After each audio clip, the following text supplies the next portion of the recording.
Romains chapitre 7, nous commençons au verset 1. Ignorez-vous, frères, car je parle à des gens qui connaissent la loi, que la loi exerce son pouvoir sur l'homme aussi longtemps qu'il vit. Ainsi, une femme mariée est liée par la loi à son mari tant qu'il est vivant. Je voudrais qu'on comprenne pas à pas. Il parle premièrement de la loi de l'évangile.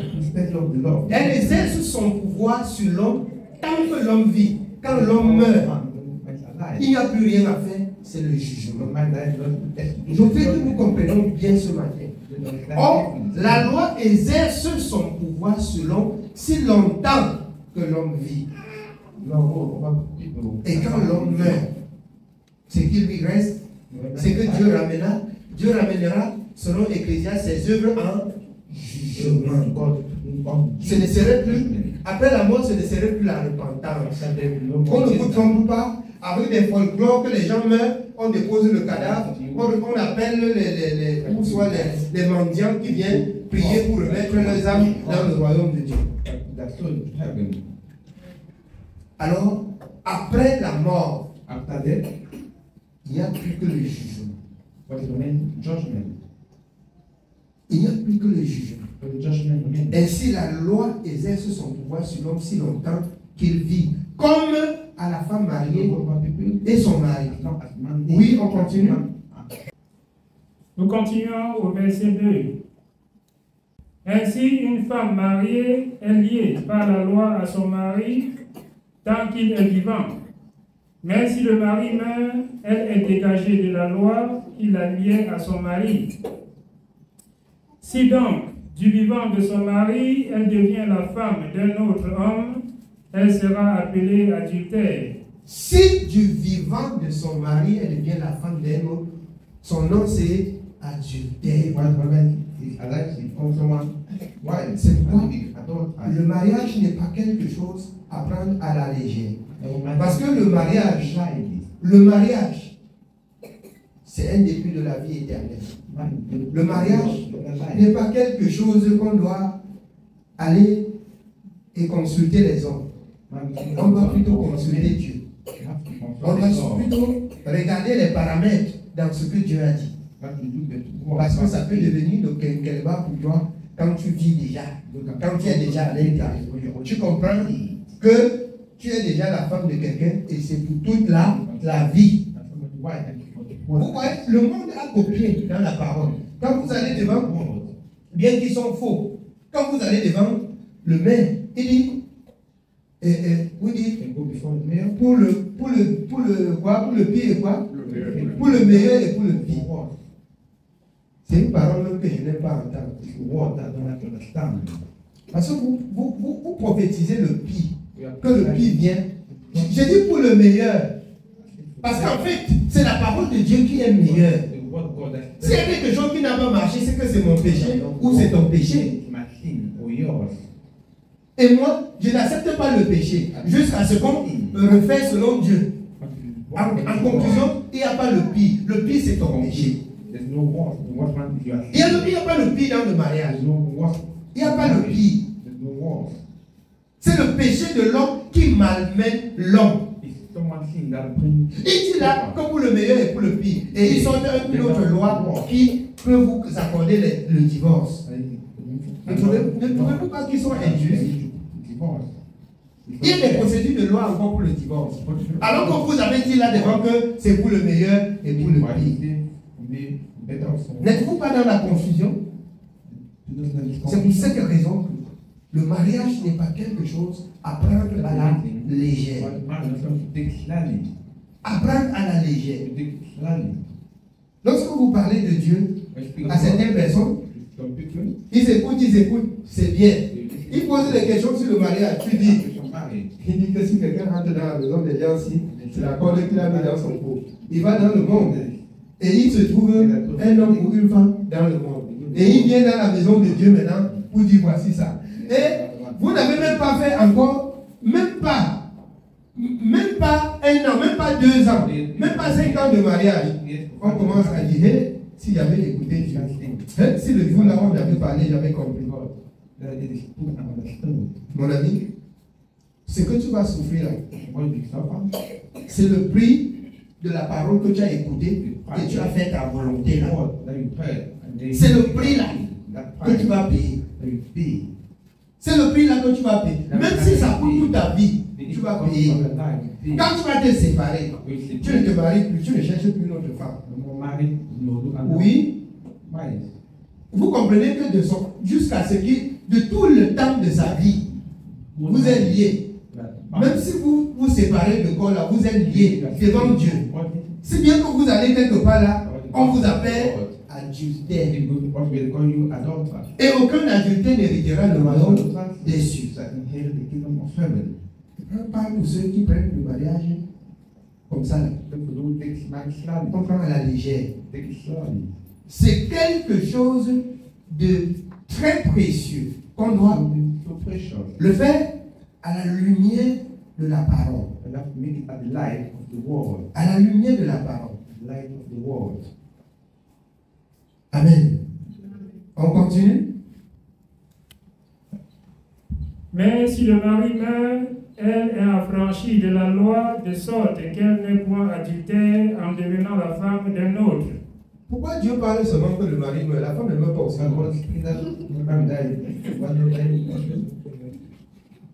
On trouve seulement les hommes qui vont mourir. On trouve seulement les hommes qui vont mourir. Mais vous voyez que, bien aimés, nous sommes, comme dit la parole de Dieu dans Job, on est né pour souffrir. Après quoi on meurt. Et les femmes sont nées, s'ils n'ont pas compris Dieu, s'ils ne marchent pas selon Dieu, et je vous dis encore, il n'y a pas un foyer ici, sur la terre, que s'ils ne craignent pas Dieu, qui sont corrects. C'est faux. C'est qu'on va venir dans vos oreilles chanter là, c'est des histoires. Ne croyez pas si ce n'est pas en Jésus. C'est le mensonge. Si ce n'est pas en Jésus, il n'y a pas un homme Jésus. Il n'y en a pas. Il n'y a pas une femme fidèle. Il n'y en a pas dans le monde. Si ce n'est qu'en Jésus. Il n'y en a pas. On ne vous trompe pas. Même ceux qui ont assez d'argent, l'argent comme des montagnes, ils ont les manquements et les femmes les trompent. Vous pensez que l'argent achète tout? L'argent n'achète pas tout. Si ce n'est pas en Jésus, c'est le mensonge. Il n'y a pas d'homme fidèle, il n'y a pas de femme fidèle. Si ce n'est qu'en Jésus. C'est pourquoi on vous parle de Jésus. Et dans le livre des Hébreux, aujourd'hui, si vous entendez sa voix, n'endurcissez pas vos cœurs. Quand la parole parle dans le livre de Proverbes, qui a trouvé une femme? Mais Dieu a trouvé quoi? Il a trouvé quoi? Ils ne connaissent pas, ils ne lisent pas. Donc on a même lu ça, ou c'est hier ou avant-hier. Regardez-moi comme ça. Quand vous avez des manquements, venez me chercher, je vous dis là, c'est écrit. Ne lisez pas, hein? Ne lisez pas. Vous venez m'écouter. Écoutez Dieu à travers sa parole. On continue la lecture, bien aimé. Nous sommes au verset 4. De même, mes frères, vous aussi, vous avez été par le corps de Christ mis à mort en ce qui concerne la loi. Vous avez été mis à mort en ce qui concerne la loi. Comment je suis mort et je vis? Comme Nicodème. Comment quelqu'un peut être grand et il naît encore de nouveau? Il va retourner dans le sein de sa mère? Non. Juste parce qu'il n'a pas compris, homme sans esprit, le sens de ce que le Seigneur voudrait lui dire. Nous sommes, reprenez le passage, je vous en prie. Au verset 4. De même, mes frères, vous aussi, vous avez été par le corps de Christ mis à mort en ce qui concerne la loi, pour que vous apparteniez à un autre, à celui qui est ressuscité des morts, afin que nous portions des fruits pour Dieu. Nous sommes morts pour le monde. Ça veut dire, Pour le monde, nous sommes morts. Nous sommes morts pour le monde comment? Les actions mondaines. Les actions du péché. Ce qui ne loue pas Dieu. Lorsque nous sommes morts avec Jésus, nous nous séparons ainsi de cette vie-là. Nous crucifions de notre part la vie-là. Nous nous lavons ainsi de cette vie-là. Et nous allons cette fois-ci marcher en nouveauté de vie. Je suis mort pour le péché. Tel que vous apprenez dans Romains 6. Tel que vous apprenez dans Romains 8. Je suis mort pour le péché. Je ne dois plus vivre pour le péché. Je ne dois plus vivre pour le péché. Amen. On continue? Nous continuons au verset 5. Car lorsque nous étions dans la chair, des passions, des péchés provoqués par la loi agissaient dans nos membres, de sorte que nous portions des fruits pour la mort. Des passions de péché provoquées dans nos membres. Ça veut dire quoi?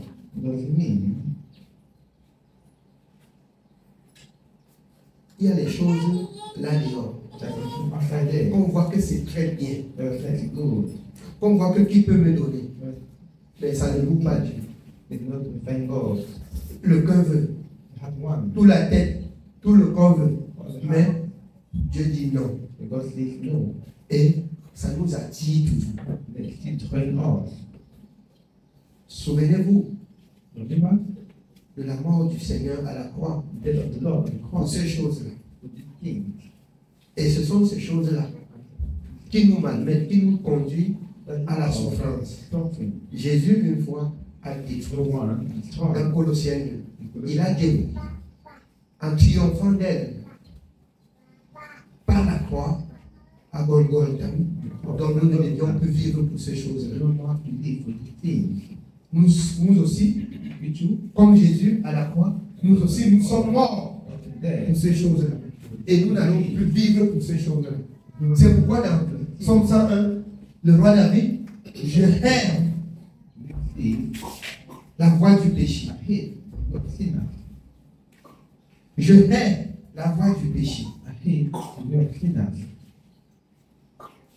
On continue? Nous continuons au verset 6. Mais maintenant, nous avons été dégagés de la loi, étant morts à cette loi sous laquelle nous étions retenus, de sorte que nous servons dans un esprit nouveau et non selon la lettre qui a vieilli. Nous servons dans un état d'esprit nouveau et non selon la lettre qui a vieilli. La lettre, elle fait comment? Elle tue, mais l'esprit vivifie. C'est pourquoi le pharisianisme existe encore dans le monde. Le dispute des mots. Des personnes qui ne savent ni faire la différence entre la loi des ordonnances et la loi de la foi. Ils interprètent encore la loi selon Moïse comme si nous étions encore sur la loi des ordonnances. Nous ne sommes plus sur la loi des ordonnances, mais sur la loi de la foi. Et c'est quelque chose que nous devions connaître. Sinon, on va nous malmener avec les lettres. On va nous malmener avec la lettre qui tue et on va nous faire éteindre l'esprit qui vivifie. Amen. On continue? Nous continuons au verset 7. Que dirons-nous donc? La loi est-elle péché? Loin de là. Mais je n'ai connu le péché que par la loi, car je n'aurais pas connu la convoitise si la loi n'eût dit, tu ne convoiteras point. Voilà un exemple. Alors, la loi là, c'est quelque chose de très normal. Mais elle n'est pas utile pour celui qui se sanctifie.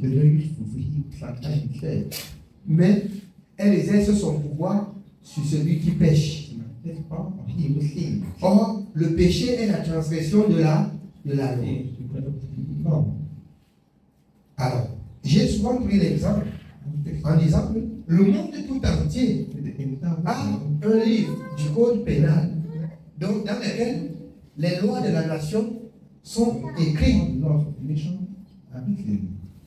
Je vais prendre un exemple ici très barbare, le vol. Alors, s'il y a une loi sur le vol et que tu voles, on va lire la loi de celui qui a volé sur toi. C'est pas ça? Mais si tu n'as pas volé, comment on peut lire la loi de celui qui a volé sur toi? Écoutons bien Dieu. Quand ici, il parle de la liaison entre l'homme et la femme. Quand il n'y a pas péché, qui dit l'adultère. Comment on peut lire la loi de l'adultère sur une personne qui n'a rien fait? C'est pas possible. Alors, la lecture, l'exhortation, elle consiste à quoi? 2 Corinthiens 13:5. Que chacun s'examine soi-même dans la lecture, dans l'exhortation, dans la méditation, pour voir si sa vie est conforme à ce qu'il entend venant de la parole de Dieu. Si quelque part la loi se prononce sur toi et que tu crains Dieu et que c'était l'ignorance, Acte 17, en 4, Dieu qui ne tient point compte du temps d'ignorance, tu te repens et il te pardonne. Mais dans 1 Jean, il n'aime pas ceux qui pratiquent le péché. Il nous exhorte de ne pas pratiquer le péché. C'est pourquoi quand il y a péché, je vous dis, je ne vous aime pas. Quand on est en infraction, je vous dis en toute vérité, vous passez devant moi, je ne vous aime pas. Parce que moi aussi, je vais vivre comme David. Je hais la voie du péché. Bien aimé, ça conduit en enfer. Ça conduit en enfer. Voilà pourquoi je dois avoir de la haine pour cette voie-là. C'est une route que s'il fallait barrer pour tout le monde, je le ferais. Mais chacun est appelé à barrer cette route sur son chemin seul. Chacun est appelé à barrer, à regarder cette route-là comme sans interdit pour lui personnellement. Et il vivra désormais pour Dieu. Amen. On continue? Nous continuons au verset 8. Et le péché, saisissant l'occasion, produisit en moi, par le commandement, toutes sortes de convoitises. Vous voyez, le péché, c'est que Dieu a interdit telle chose. C'est ça que c'est pas là, devant toi, ça fait comme ça, là, il peut tout choisir. Vous voyez? Quand tu viens de croire, c'est que tu ne voyais même pas que c'était bon. C'est là où l'ennemi te montre que c'est bon. Il te fait voir les avantages. Il te fait voir pour que tu déshonores, pour que tu pêches contre toi. Il te fait toujours voir ce qui n'est pas bon. Il te fait toujours voir les avantages, que c'est bon. Il te fait voir que c'est bon. Et si la convoitise remplit ton cœur, tu vas céder à la chair et tu feras naufrage par rapport à la foi. Amen. On continue. Car sans la loi, le péché est mort. Pour moi, étant autrefois sans loi, je vivais. Mais quand le commandement vint, le péché reprit vie et moi je mourus. Amen. Quand chacun était dans le monde, il n'y a pas, comme je disais tout à l'heure dans le monde, il n'y a pas la compréhension que non, j'ai trompé mon mari. Non, c'est tout à fait normal. S'il n'a pas vu, c'est pas un problème. S'il n'a pas entendu, c'est pas un problème. Il n'y a pas question que j'ai trompé ma femme dans le monde. Déjà même, le monde dit que l'homme est appelé même à avoir plusieurs femmes. Comme si c'est la femme qui était condamnée à avoir un seul homme. Pour ceux qui valident ça dans la vie, dans le monde, comme je vois certains bonbons pasteurs disent que la femme, que c'est l'homme qui peut épouser plusieurs femmes. Même la femme peut épouser plusieurs hommes. Qu'il valide ça une fois. Qu'il valide ça une fois. On a écrit le nom de quel homme sur le front de la femme. C'est en Jésus qu'on écrit le nom. C'est en Jésus qui a la liaison qu'on ne peut plus détacher. Les bonbons pasteurs disent que dans l'homme, Dieu lui a dit, comme ils vont prendre pour le cas de Salomon. Il avait plusieurs femmes. Et vous allez dire quoi de la femme samaritaine? Dans Jean 4. Vous allez dire quoi d'elle? Quand le Seigneur dit va et viens avec ton mari. Elle n'a pas eu un seul mari. C'est pas ça? Regardez-moi les bonbons pasteurs. Et que la femme doit, c'est l'homme qui a le pouvoir et on prend le cas de ça. Écoutons bien.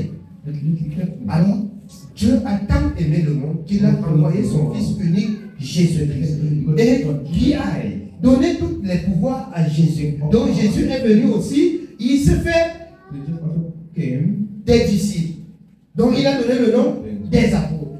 Et il a instruit le monde entier d'écouter les apôtres. Ce sont ces apôtres qui disent que vous deviez être mariés d'une seule femme. L'homme doit avoir sa femme, la femme doit avoir son mari. L'homme est le chien qu'on doit venir prendre ici, qui part croiser là-bas pour que sa paupière et prendre là-bas. Hein? L'homme est devenu l'animal. Que chaque femme ait son mari et que chaque mari ait sa propre femme.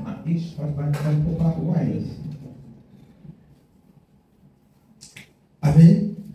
C'est la parole de Dieu bien-aimé.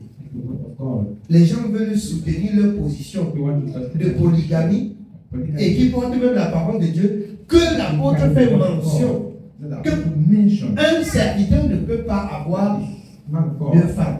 Et quand vous rentrez dans la biographie de l'enseignement, nous tous nous sommes des sacrificateurs. Ça veut dire que nous tous nous sommes au service de l'Éternel.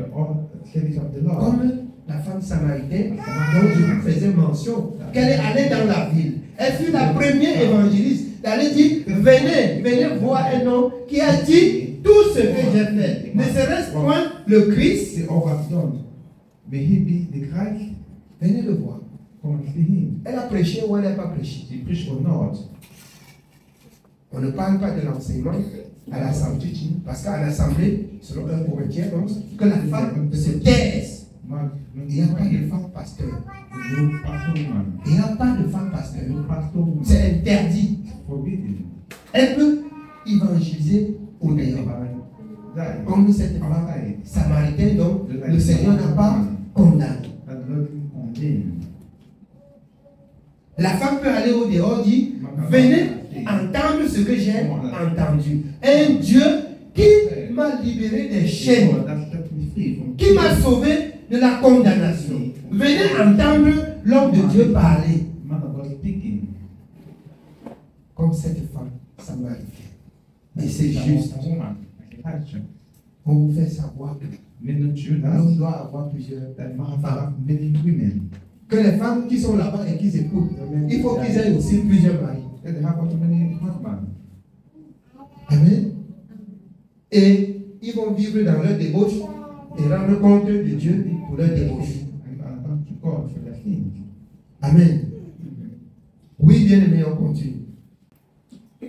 Nous continuons au verset 10. Ainsi, le commandement qui conduit à la vie se trouva pour moi conduit à la mort.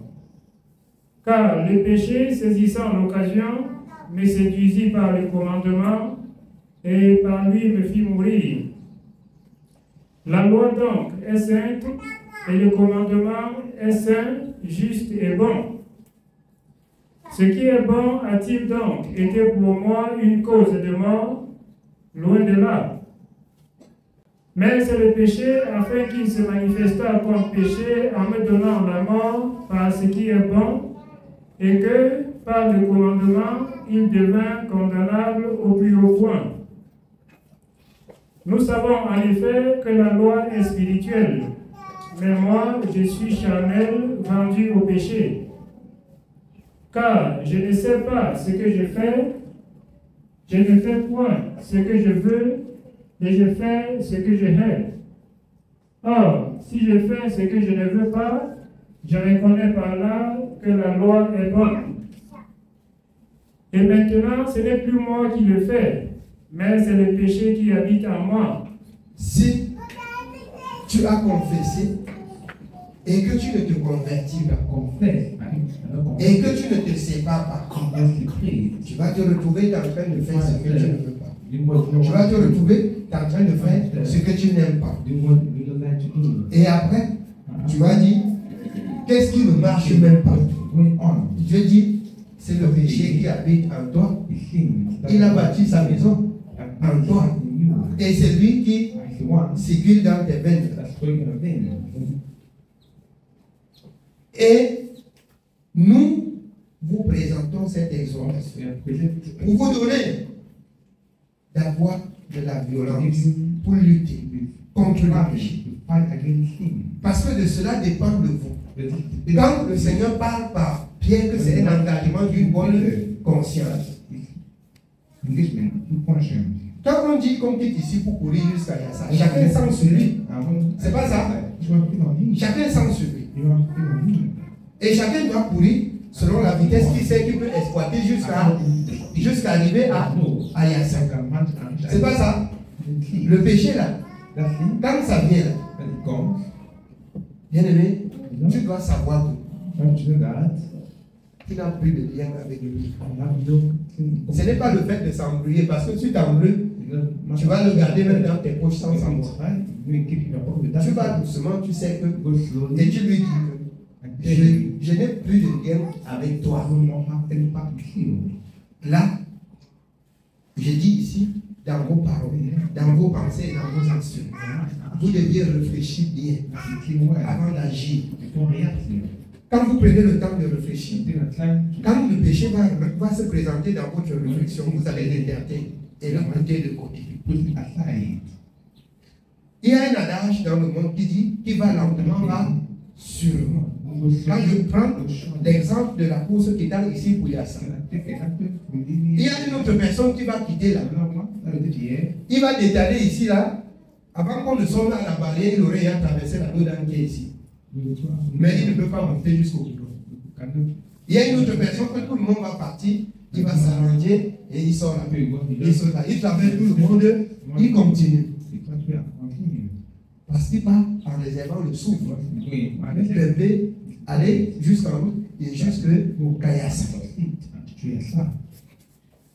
Donc, ça ne sert à rien de faire le désordre ou bien de parler beaucoup. Quand je parle de la vitesse, c'est la vitesse avec laquelle tu parles. C'est la vitesse avec laquelle tu agis. Quand tu dois agir, tu dois réfléchir avant d'agir. N'agis pas rapidement. Ne parle pas rapidement. Réfléchis et prends le temps avant de parler. Tu vas voir qu'en parlant, tu retires les paroles du péché dans tes paroles. En agissant, tu agis en poussant le péché dans tes agitations. Amen. Oui, on continue. Nous continuons au verset 18. Ce qui est bon, je le sais, n'habite pas en moi, c'est-à-dire dans ma chair. J'ai la volonté, mais non le pouvoir de faire le bien. Car je ne fais pas le bien que je veux, et je fais le mal que je ne veux pas. Et si je fais ce que je ne veux pas, ce n'est plus moi qui le fais, c'est le péché qui habite en moi. Je trouve donc en moi cette loi. Quand je veux faire le bien, le mal est attaché à moi. Car je prends plaisir à la loi de Dieu selon l'homme intérieur. Mais je vois dans mes membres une autre loi qui lutte contre la loi de mon entendement et qui me rend captif de la loi du péché qui est dans mes membres. C'est-à-dire, tu as la pensée de faire bien. Et tu ressens dans ton cœur que tu fais même quoi comme ça. Tu obéis même à quoi comme ça. On va t'appeler quoi? On va dire quoi? Comme souvent les femmes. On va dire quoi quand on ne trouve plus les mots? Si tu as ce sentiment dans le cœur et que tu le fais, c'est que tu le fais pour les hommes, tu le fais pour Dieu. Tu vois que directement la pensée là te fait quitter la parole. La pensée là te fait quitter Dieu. Pour les hommes. Pour ceux qui t'admirent. Pour ceux qui t'observent. Je dois quitter Dieu. Pour les gens qui me regardent. Non. C'est que c'est choisir moi-même ma propre condamnation. C'est choisir moi-même ma propre condamnation. Amen. Oui, bien aimé. Nous sommes au verset 24. Misérable que je suis, qui me délivrera du corps de cette mort. Grâce soit rendue à Dieu par Jésus-Christ, notre Seigneur.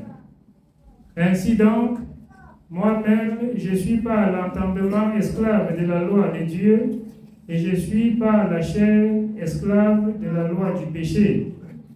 Esclave, je dois accepter être esclave de Dieu, je dois choisir être esclave de Dieu ou choisir être esclave du péché. Le péché, c'est quoi? C'est tout ce que Dieu a interdit. Donc, tu es libre de choisir faire ce que Dieu a dit. Et même tu es libre de choisir faire ce que ton cœur te dit, ce que le monde t'enseigne. Là, il ne faut pas qu'on te flatte, qu'on te trompe. Il faut qu'on te dise la vérité, que tu t'es séparé de Dieu. Que tu t'es séparé de Dieu. Nous avons appris qu'on ne peut pas servir deux maîtres à la fois dans cette parole. On ne peut pas aimer Dieu et aimer le monde. C'est comme si vous appelez Dieu et Satan de dîner sur une même table qui ne peut pas marcher. Selon le livre des Corinthiens, nous sommes devenus le temple du Dieu vivant. Une habitation de la part du Seigneur par le Saint-Esprit. Comment nous pouvons aussi faire amener celui-là qui est toujours négatif depuis la création de venir habiter là avec Dieu? Ça ne marche pas. Soit tu attristes l'esprit que tu as reçu pour faire entrer l'adversaire, l'ennemi de la justice, pour le servir ou pour qu'il te malmène, soit tu lui résistes, comme c'est écrit dans le livre de Jacques, pour servir ton Dieu. Amen. Oui, bien aimé. C'est le message de ce matin, juste dans Romains 7.